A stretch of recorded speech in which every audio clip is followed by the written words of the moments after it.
everyone, and welcome to our interview with Mr. Jeff Middlebrooks for our 2023 Black History Month celebration. Mr. Jeff is a city councilman for Thomaston District 2.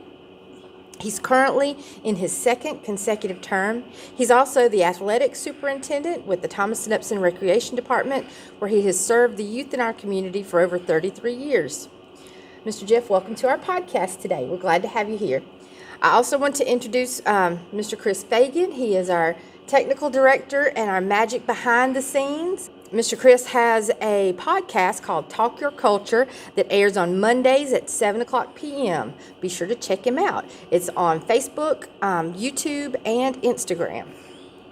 All right, Mr. Jeff, we are glad to have you with us. I want to start our interview by asking you a little bit about some personal questions about you. Tell us about your daughter. What do you do with free times? Who exactly is Mr. Jeff Middlebrooks? All right. Well, first of all, I want to thank you for having me here. I do have a daughter. Her name is Shakira Middlebrooks. She's an educator with the Jasper County school system. She also coaches the high school track team. I also have a grandson, Aiden Tripp. He's a first grader in the Jasper County school system also. Okay, very nice. Did you graduate from school here in Thomaston? Yes, I graduated in 1980 from Honoree Lee. Oh, okay, Honoree Lee. When we were announcing our honorees for this year's Black History Month celebration, I asked you for a quote that we could put on your poster. And your quote was, "Everyone thinks of changing the world, but no one thinks of changing themselves." Would you mind kind of explaining what that means to you? Yes, what I meant by that was, everybody want to listen to everybody else changes, but they're not willing to fall in to go with the changes that they requested, more or less. They was just, wanting to go with their changes their way. Right. Yeah. Yes. So whenever we want to make a change, we need to look to ourselves first, and then then we can work with others to make the changes for the whole. That's correct. Yes. I've lived in Thomaston for about 40 years, and I remember when there were trees that are no longer there and lots of changes in the community since that time. As a councilman, can you tell me about some of your positive changes that have taken place, some of the changes that you've seen since you've been elected, and maybe give us a hint what we might see in the future? Yes. One of the things that we made some changes on, and of course, a lot of people in Upson County probably didn't like it, but we try to come in compliance with other counties as far as alcohol. We're no longer a dry county now. We have alcohol license where that we're gonna open up 2 liquor stores here in the future, we're able to sell alcohol on Sunday now, where that in the past we wasn't doing that. So we're just getting in compliance with other counties right now. To be more competitive for Right, incoming business and things like that. With your tax dollars coming in also, yes. Yeah. Any other changes you can think of? Yes, in my district, I'm working on right now trying to get the old Martha Mill torn down. We're trying to get that property cleaned up over there. So that's one of my biggest goals right now for District 2. Yes. Yeah.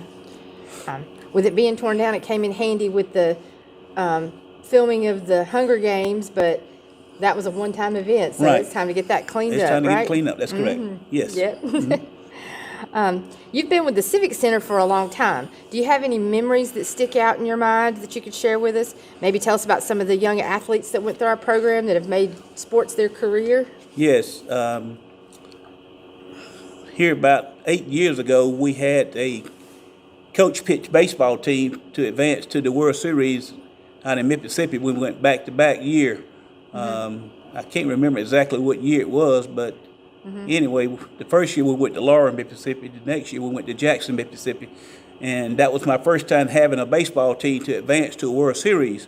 Wow. And they went out and we competed well, and we represented Georgia real well. And some of the athletes that we had here in Upson County, of course, one was Chris Fagan's nephew, Ty Fagan. Okay. And Trayvon Walker, he was one of them also.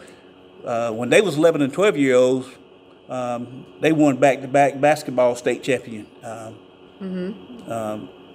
I guess, Chris, you can recall that also. But anyway, we have had some good athletes come through here. Mm-hmm. Yes. Who are some of the people in your life who have been your greatest influence and have maybe been an encouragement to you over the years? Well, one that really sticks out is the late Coach James Dawkins. Coach Dawkins gave me my first basketball team when he was the director here. And I coached baseball and basketball from the time that I was hired here. And the next person was Terry Peak. He was the director behind Coach James Dawkins. He gave me my job here back in 1989, and I've been here ever since. Wow. I remember Coach Peak, Mr. Terry Peak. Out of all of your achievements over the years, what would you say would be your most memorable? That's a good question. Well, I would think that one of the big memories that I have is when we went to a GRPA conference, and my department was the athletic of the year in GRPA. That's Georgia Park Recreation Association. We won the athletic of the year award. Wow. And that was big. That was is big. a biggie. Yes. Congratulations on Thank that. you. Mm-hmm. Out of all the challenges that you've faced over the years, either personally or in your career, can you tell us about some of that and how they helped you to grow as a person? Well, I guess you could say when I'm dealing with children, the youth, I'm not really competitive as far as recreation. I just feel like everybody in this community, as far as youth, should be able to play recreation sports. It shouldn't be the competitive part of it. It should be the fun part of it. Because in middle school and high school, every kid is not going to get to play sports in school because of their talent. So, in other words, I feel like every kid in this community should play recreation. It shouldn't be competitive or whatever. It should be where that they're having fun. Yeah. Give them a chance to experience it. Exactly. Yeah. Do you have any goals that you've yet to accomplish? Any of them that you could share with us today? Well, one of my goals is, I'm getting close to the end of my career here, and I want to get my athletic staff in compliance so that they can step in and move forward once I'm gone, once I'm out of their way. I want to get them in compliance with everything before I leave. Yes. That's a good goal to have, so that your legend can live on. That's it. Finally, could you leave us a word for the youth today? What would you say to them to help them and encourage them to want to make an impact on their community and to continue to reach for their goals? Well, one thing I do want to say is that I want to encourage the parents, for one, is to keep them involved in sports, keep them doing something, keep them off the street. Let's try to find things for them to do. We have all types of programs here at the recreation department, and I just feel like they just need to be involved in something. They don't need to be where that they're not doing anything. They need to be involved. Yeah. Chris, I know that's some of what we've talked about through the week. Yeah. Do you have any questions for Jeff or any comments? Not really. Any. Well, I guess I do have a question. You have been able to bring the adult league back to the Civic Center to see some of the guys who are adults now, who was once in the youth league. How does that feel to see them playing in this particular league as adults? Well, it brings back memories. I can remember when they was kids, when y'all was kids, rather. Yeah. It brings back memories, it make me think about the old days when I did see y'all out there playing, and this year that went along, it was an experience, and I think it's a good league. I would like to see where that